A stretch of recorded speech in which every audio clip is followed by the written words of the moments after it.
Basic electronics is what we are going to sort of study now. In basic electronics, currently it is meaning that we are going to discuss analog circuits, and that is what has been going on for years. But the way we approach this basic electronics is going to be slightly different from the conventional approach.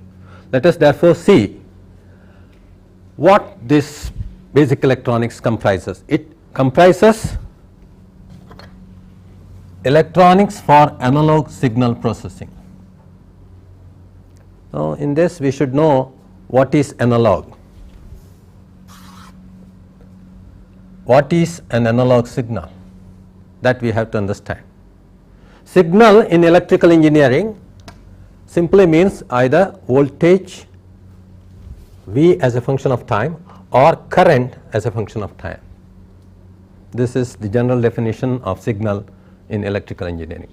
And the analog signal typically represented something like this, some analog signal, arbitrary, time varying. This analog signal is continuous in its amplitude, in the sense at any given time the amplitude can lie maybe between some point and some other point, any value. That means there can be infinite number of levels at which the amplitude can remain at any given instant of time. That is continuous analog signal, continuous with respect to time as well as with respect to values. This is the analog signal which we deal with in analog signal processing. Further, you might also like to know what is not an analog signal. One might like to sample this not at all times, but at regular intervals of time. Let us say if the interval is regular, at definite intervals of time I am going to sample the signal. Let us say this is the sampling interval,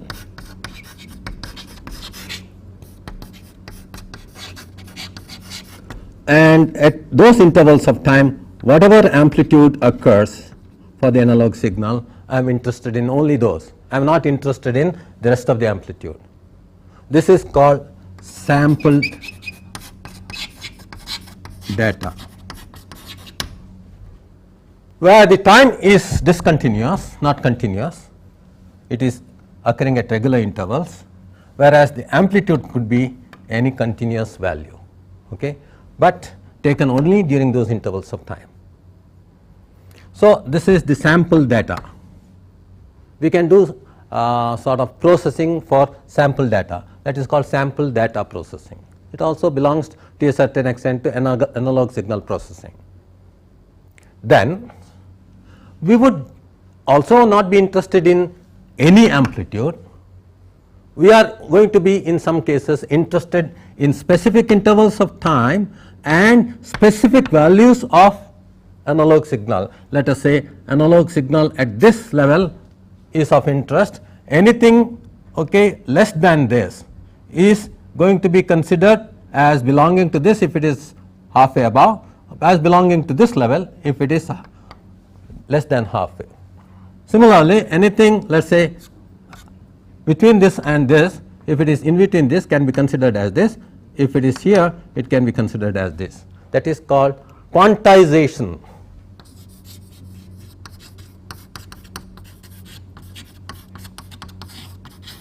Of signal. That means I am going to categorize this signal. If it is between this and this, it is going to be considered approximated as this. Between this and this, it could be considered as this. It is like let us say population of a country, comparing populations of countries. We would say okay, we are going to be rounding off the population to so many lakhs, right. We are not going to be interested in anything less than a lakh. So, we will round it out to the nearest lakh that is there as far as population is concerned, that kind of quantization. So, we would like to compare population only in terms of lakhs. So, we are not going to be interested in the intermediate continuous values. This is called quantization. once you quantize the data is going to appear as, let us say, something like this. During this time interval this one, during this time interval this one, like this, so on. So, these are the allowed levels, let us say, in this kind of signal with respect to time, and these levels, these discrete levels can be represented in terms of a digital word. So, we can encode this particular level properly, so that it is appearing as a stream of existence of a pulse, which is called 1, non-existence of a pulse, which is called 0. That means, we will therefore represent this, for example, as 1, okay, 0, 1, 1 or something like that. That is the digital word, which may be 1, 0, 1, 1. That is the amplitude of this signal. So, this is called a digital signal or digital word. So, I suppose you have understood that we have continuous time signal with amplitude being continuous and time being continuous. Then we have sample data signals where the amplitude is continuous, whereas the time interval is discrete. Then we have quantized this signal into specific time interval as well as specific signal levels and converted into some kind of signal which is called digital signal, where the two levels that are important are the 1s and zeros. 0 means, let us say, 0 level, 1 means some 5 volts or some voltage. Okay. So, existence of 5 volts indicates 1, non-existence of 5 volts indicates 0 volts indicates 0. This is one way of sort of indicating the digital signal. This is a digital word. It is this digital signal which is also processed in digital signal processing. That is going to be taken up separately in digital circuit analysis or digital signal processing. Our interest mainly is going to be concentrated on analog signal processing circuits. So, we are going to concentrate on analog signal processing circuits. What are those circuits or hardware that will become necessary to process this analog signal? What do you mean by processing? We would like to know. What are the processing steps? First of all, we would like to know how this signal gets generated. So, generation.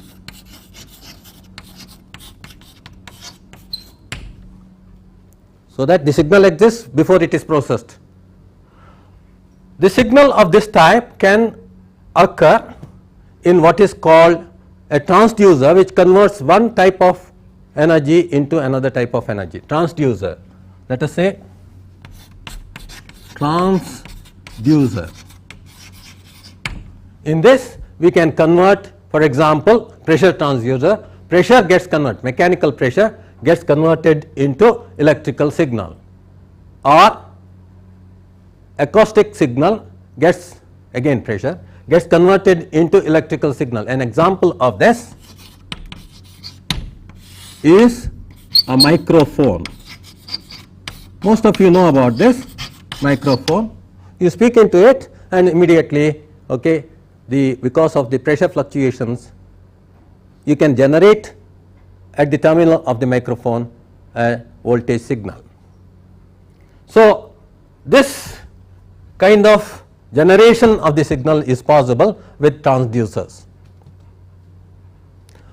Now, after the generation of the signal with the help of, for example, one typical transducer, we would like to process it. What would you like to do? The signal strength is very low.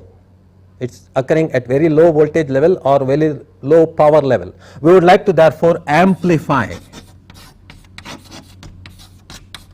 So, amplification, okay, that means the signal is simply increased in its amplitude both in terms of voltage and current, so that its power level is higher. Okay. So, this is called amplification, the operation, and the device that does this is called an amplifier.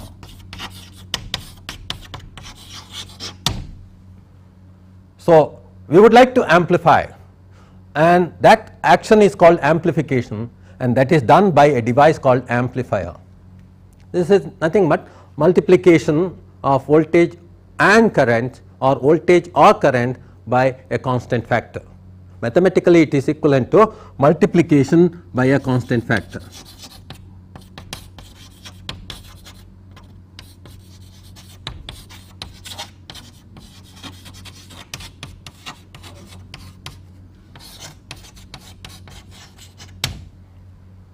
Which is greater than 1.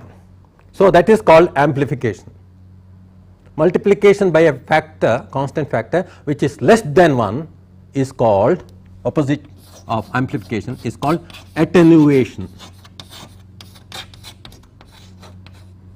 Our signal, voltage or current, can be amplified by an amplifier or attenuated by an attenuator. Okay. So, amplifier, opposite of this is attenuator. Amplification, opposite of that is attenuation.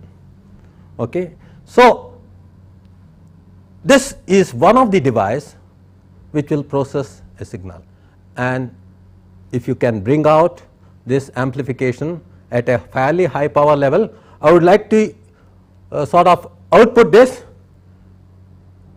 convert this electrical signal into audio signal by applying it to what is called a speaker. Again, all of you are aware of this speaker system. Okay.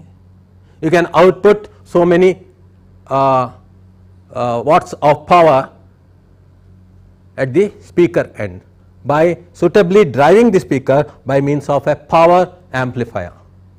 So, this is one way of analog signal processing. This is what is going to be learned by us in the course of our discussion in this series of lectures. So, let us put what we have learned so far in our analog signal processing in terms of what is called block diagram. This is an input device. In our case now, we said this is the transducer, example microphone.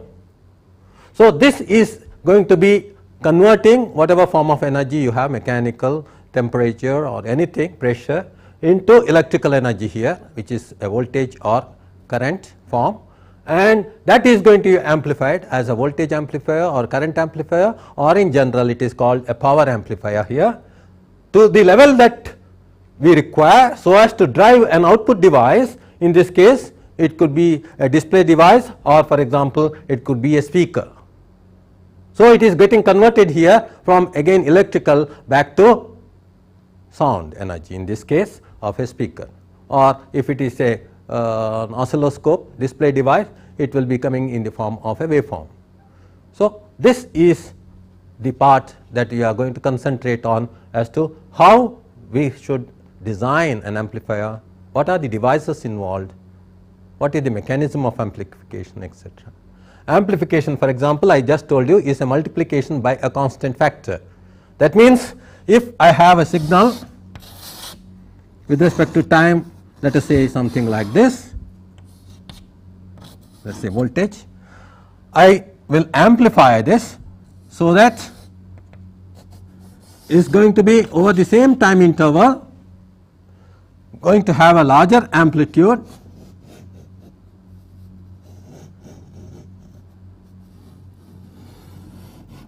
but it is going to retain the shape in the same fashion as this. The shape is going to be exact replica of this. Then we set to amplify this signal without distortion.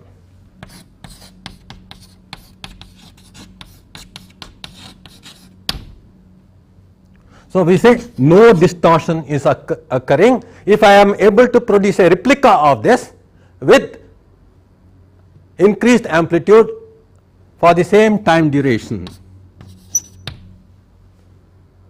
Suppose I am able to produce this replica of the signal, but it is sort of shifted in time, then we say there is certain amount of delay. So, let us say we are going to produce the same thing, but with some amount of delay. So, this signal and this signal look almost alike, but it is going to be delayed by a certain time interval. So, this is said to be a delayed signal with respect to time, but in some cases this delay is not going to matter at all. Okay. So, as long as amplitude distortion does not occur, we are able to say that it is the same signal as this. So, this is one way of signal processing. We will learn more about how to prevent distortion, how to reduce the delay, etc. in our design of amplifiers. Next, we can think of wave generation. In order to test my amplifier, I need not always produce this signal from a transducer. I would like to test. So, for test signals, that is the circuits which I am using for signal generation, in order to test these, for test signals, I would like to have my own signal generators, signal generators. Here I would like to dwell for some time. What are the signals of importance? So, for signal generators, I would like to have first of all a sinusoidal signal, mathematically represented by Vp sin omega t. Okay. Vp is the peak amplitude of the signal, omega is the frequency of the signal. This is called the peak amplitude.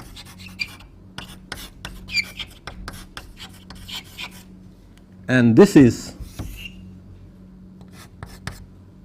the frequency.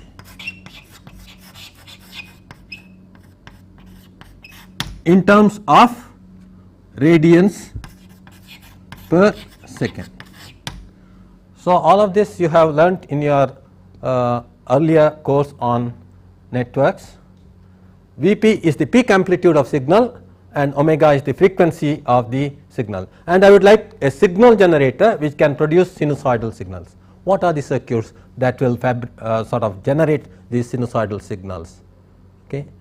That can be also a topic of discussion. We know that the sinusoidal signal is very important, because you know that any periodic signal can be written, any periodic signal. What is a periodic signal?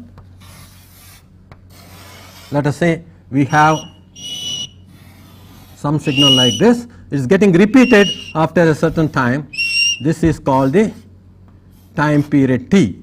So, if it is getting repeated exactly after a certain time in the same fashion, that is said to be a periodic signal. So, any periodic signal can be represented as a summation of several sinusoids. This will have a fundamental component which is of the same frequency as this, and maybe its harmonics. This again you have learnt in your networks course. So, it is therefore interesting to observe how it is going to respond to a sine wave, so that I can predict the performance of my amplifier or any other block that I am going to design as to exactly how it behaves using this test signal, okay, from a signal generator which is a sinusoidal signal. Apart from the sinusoidal signal, for example, what I have drawn here is a triangular waveform. So, this also is going to be of interest, and other waveforms which are going to be of interest will be a square waveform. In the sense, it is going to have let us say plus A and minus A amplitude, okay, for the same interval of time. The negative as well as positive durations will be exactly same, and it is going to get repeated.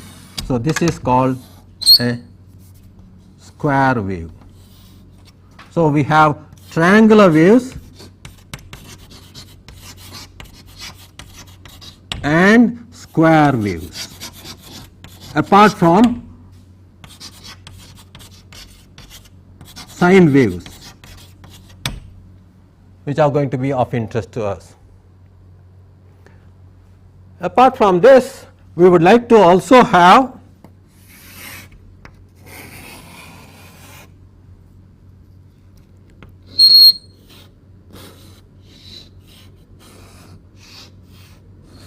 sharp spikes. This is going to be very important in what is called time markers. I would like to know exactly how much time has elapsed, and at that time I would like to have an indication. Okay. These are called trigger pulses.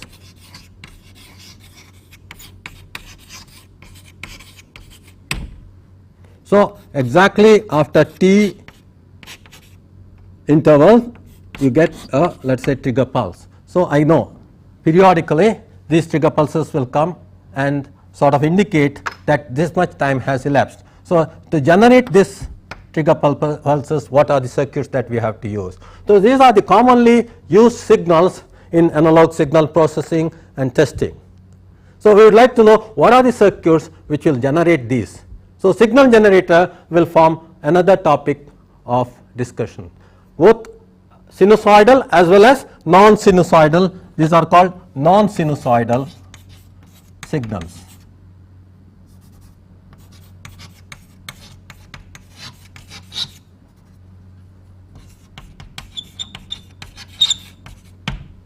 So, we would like to generate both sinusoidal as well as non-sinusoidal signals. Then we would like to further shape signals.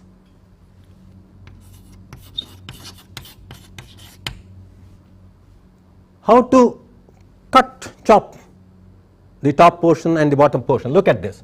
I would like to chop this and formulate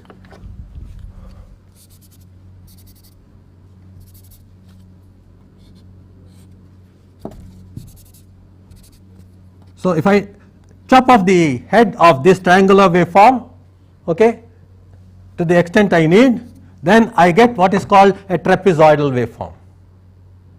So, signal shaping circuits, converting a triangle into a trapezoid, converting a triangle into a sine wave. Okay. These are the shaping circuits.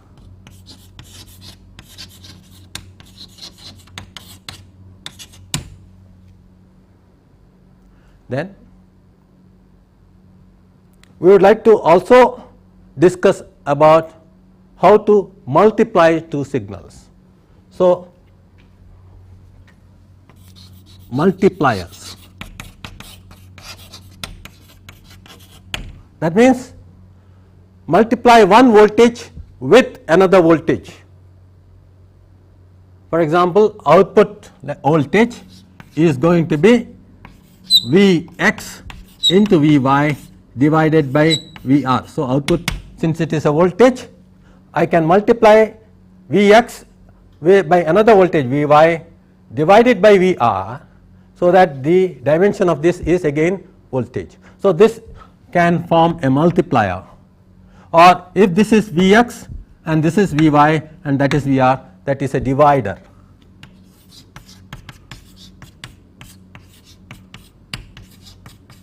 So, Vx is divided by Vy. This is called non-linear operation. This amplification is a linear operation, whereas multiplication is a non-linear operation. Signal shaping also is a non-linear operation. You are chopping off. some portion. So, these are all non-linear operations which are very important. Multiplication is also a non-linear operation which is important. These come about in communication circuits. What is multiplication? Actually speaking, when I multiply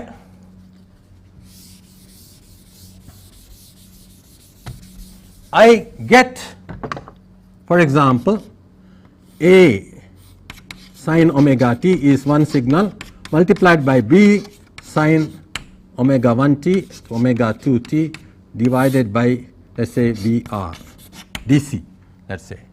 So, you get A B by Vr into a component which is going to be omega 1 minus omega 2 and another component which is going to be omega 1 plus omega 2 sin omega 1 t to sin omega 2 t. So, this is the amplitude of this signal. You can say that this is the modulating frequency and this is the carrier. So, this is called double sideband modulation, right, DSP. This is one way of shifting the signal from the low frequency band to high frequency. You would like to have this signal carried by something. This is called the carrier frequency. This is called the modulating frequency. So, this is one way of coding the information so that it can be transmitted at very high frequency. You can have different carriers carrying different kinds of information. One might be Madras radio station, another may be Hyderabad. Okay. All these stations can have different carriers, okay. And then you can select the carrier which is carrying the information using what are called as tuned circuits, and then sort of detect the signal that is occurring in that. So, in communication this kind of operation is common. This is called some kind of modulation or more popularly mixing. You are mixing one signal with another.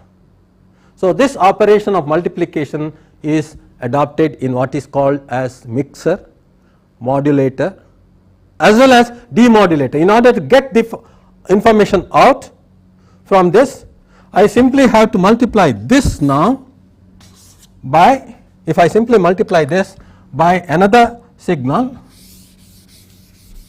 So, if I sin omega c t, c sin omega t c t, then you will note that sin omega c t will become sin squared omega c t, and I can expand it as 1 minus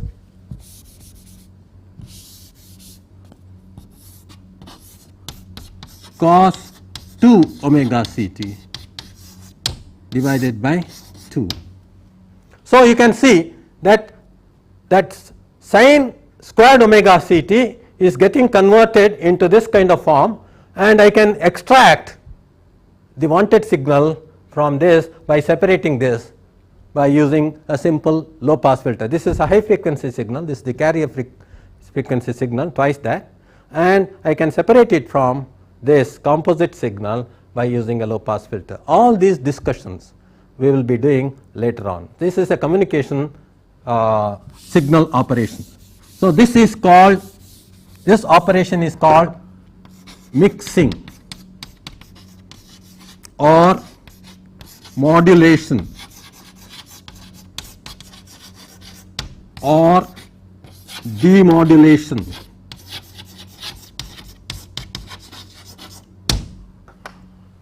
So, this important operation of multiplication is also one of the sort of signal processing operation that we would like to understand.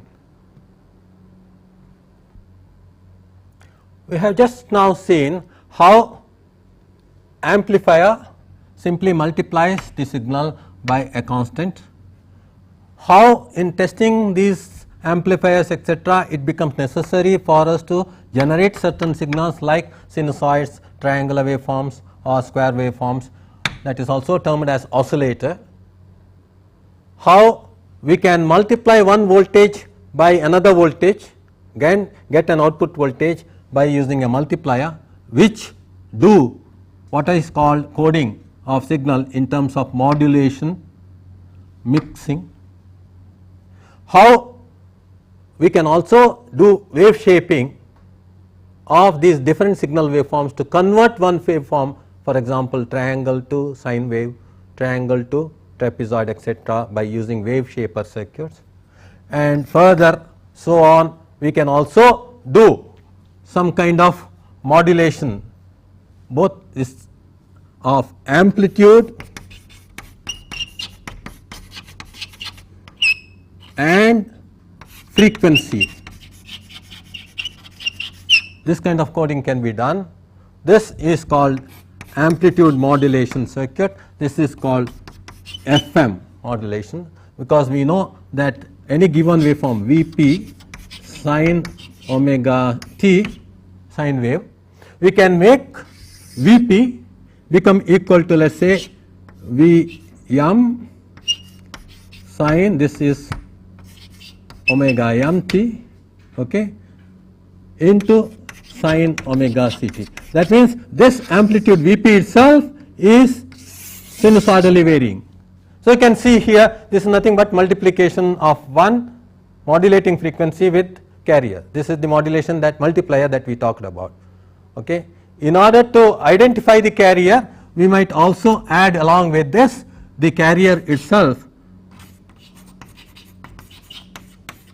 so that we can at the receiving end select the carrier properly and therefore get the modulating frequency more easily. That is called AM. That is, after multiplying, you add suitable amount of carrier power for easy selection, so that this is amplitude modulation of the given waveform. Whereas if I change the frequency based on the amplitude of modulating signal, let us say Vp sine omega c plus omega ct plus omega m, that is delta omega d sine omega m t. Okay. So this is called frequency modulation. This is the frequency deviation, and this is called frequency modulation. So I am now changing the frequency of the signal. Originally it was omega c changes to plus delta omega d sine omega mt. It is changing in a manner determined by the signal. So this is called FM. So how FM generators can be obtained? By what are called voltage controlled oscillators. So this will be the topic of our discussion also. So generation of all these waveforms will form also part and parcel of analog signal processing. Now we are coming to the basic elements involved in analog signal processing. The elements that are already familiar to you, let us consider. First, a resistor, which could be represented as, let us say, R. The other symbol for this is this. So you have been already exposed to basic elements such as resistor, then capacitor,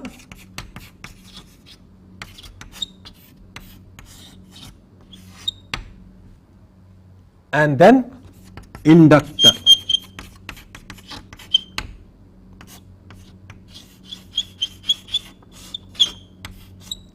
These are the passive two terminal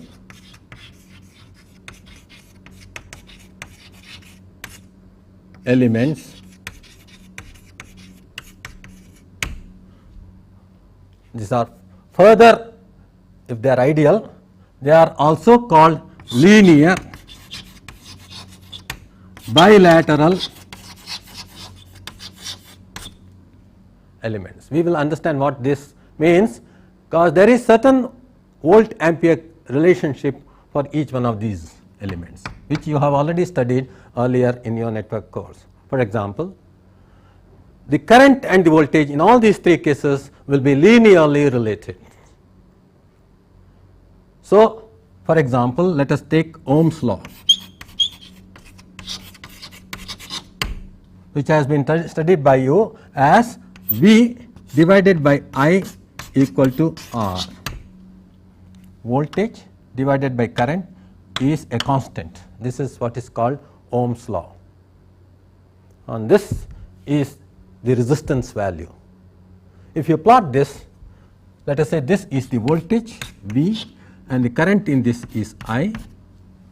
So, V by I is equal to R. In this case also, if I at a certain frequency consider its impedance, the impedance of this is going to be 1 over j omega c, okay. That is going to be equal to V by I at a certain frequency now, at a given frequency. That is equal to the impedance 1 over j omega c in this case. This also is known. Here this V over I in this case is nothing but j omega L. This is connected with this, this is connected with this, this is connected with this.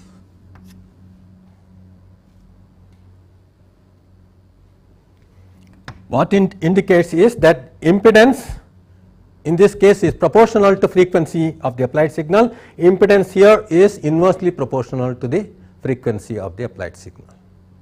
So, this, and there is a phase lag of 90 degrees between the current and the voltage. There is a phase lead of 90 degrees between the current and the voltage, that is all. But basically all these elements are linear, absolutely linear, that is voltage to current relationship is linear. So, these are called linear. Bilateral, it does not matter in which direction the voltage is applied, the current is going to flow in suitably in that direction, okay, with the same law that is being followed. So, direction is of no consequence, therefore, they are bilateral. So, these basic elements are known to you in electrical engineering, and we are going to make use of this basic element for our analog signal processing. Apart from this, for electronics, this is needed for electrical signal processing, and for electronics we would like to use other elements. Out of these other elements, the most important two terminal element of interest to us in electronics is called diode. This is a two terminal element whose symbol is this.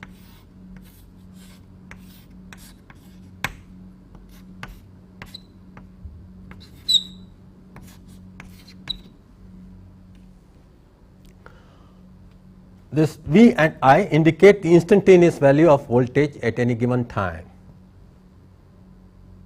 This V and this I indicate, the capital letters here indicate either DC or RMS value at a given frequency.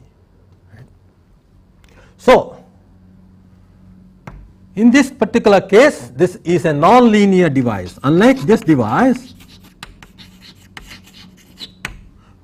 these devices which are all linear devices, this is a non-linear device. What does it mean? If you apply a voltage in one direction, okay, it has zero resistance in this case. It is a short circuit. If therefore, actually current is to flow in this direction only, this is the arrow direction. That means this arrow head indicates that it is permitting current flow only in this direction. So, current flow is possible only in this direction. If I apply voltage in the opposite direction, that is, if this is made positive and this is made negative, then there is no current flow. It is an open circuit. So, depending upon the direction of current or voltage this is going to change its property. So, it is not linear, it is non-linear. Now, let us see how its characteristic will look like. Let us compare this characteristic with that of the linear elements.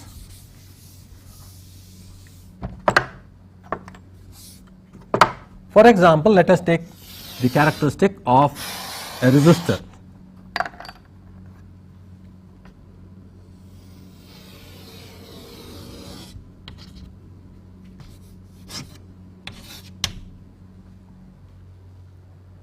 This is a linear characteristic of a resistor. The slope of this V divided by I is going to give me the resistance value.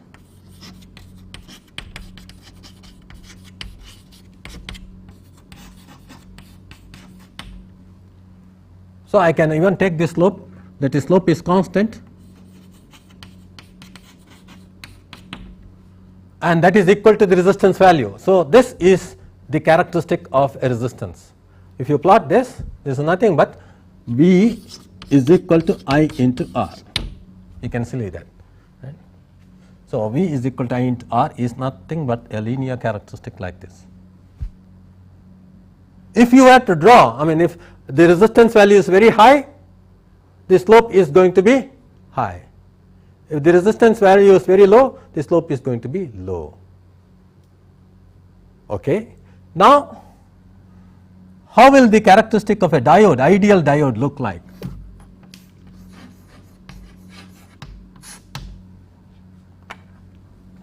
Let us say it will permit current flow of any magnitude in this direction, and the resistance is going to be 0. That means it is going to be a short circuit in this direction of current. That means the resistance is going to be 0 for this, right? And as far as, and it will permit any value of current, and it will sustain 0 voltage there. This is the characteristic in this direction, and in the opposite direction, whatever be the value of voltage I apply in the opposite direction is going to be an open circuit. That means for I greater than 0, it is a short circuit. For V less than 0, it is an open circuit. This is the important statement here. I greater than 0, it is a short circuit. That means voltage across it is 0. V less than 0, it is an open circuit, or current through that is equal to 0. So, open circuit or I is equal to 0. Here V is equal to 0. So, this is important. When I is greater than 0, voltage across it is maintained 0 throughout, whatever be the value of current. When V is less than 0, V is less than 0 is this, I is going to be maintained 0 throughout. So, this is the characteristic of an ideal diode. So, we will see how this ideal diode can be used in a variety of applications in the next class. Apart from that, we would also like to see how in practice we have availability of such a diode in the form of what is called semiconductor diode. So, we have just seen in the case of a diode how it can be represented. Now, I am going to change the axis. I will put I here and V here. Earlier we had put V here and I here, so that we can see that as far as the what is called forward bias region is concerned, this is called forward bias region. What is it? In fact, when I is greater than 0, it is called forward bias. So, when I is flowing this way, it is called forward bias, and V at that time in the case of an ideal diode is 0. So, this is called forward biasing the diode. At that point of time, we saw that the characteristic looks something like this. I is going to be anything, but V is going to be 0. So, in this forward bias region, this is the characteristic of the diode. Resistance is going to be 0. So, R is going to be 0, okay, in this region. And we have reverse bias. Where is it? When V is less than 0, I is going to be 0. That means, in this direction of V, we have the I becoming equal to 0. This is called reverse bias of the diode. So, this is called biasing the diode. That if I want to bias the diode in the forward direction, I must make I greater than 0. I must be forced into the diode in this direction. Then automatically V becomes equal to 0 for this, and resistance of the diode is 0. Here, for V less than 0, I is 0, right. So, if V less than 0, I is 0, resistance there is going to be equal to infinity, because you can say V over I is equal to R. I is equal to 0, R becomes infinity. Here in the forward direction, V is equal to 0 for any value of I. So, R is equal to 0. So, from this we can conclude that it is piecewise linear. In this direction it is linear and resistance is going to be 0. In this direction it is again linear and resistance is going to be infinity, or it is going to be a short circuit here, okay, and an open circuit here. So, this is a short circuit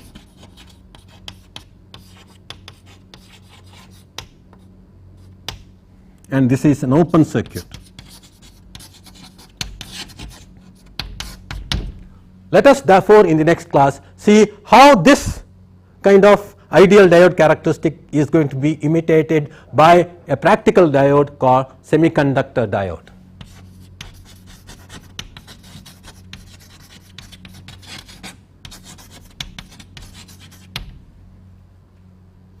Okay. What are its characteristics? How closely it is going to represent our ideal diode, and what are the various applications, okay, of this diode in the form of wave shaping, clamping, clipping, rectification, a sort of multiplexing. So, these are the variety of applications for which this diode can be used, all of which we are going to start discussing from the next class.